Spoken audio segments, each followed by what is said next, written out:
The airlines got me going to California and coming home to New Jersey.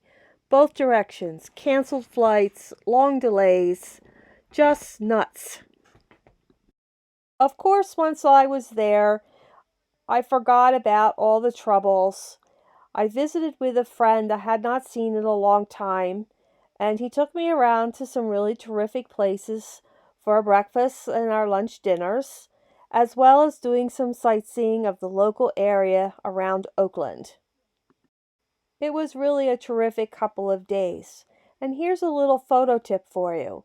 It was a bit hazy and hot, so consider taking black and white photos. You don't always have to take color because the black and white actually will cut down on some of that haze and give you a much better image.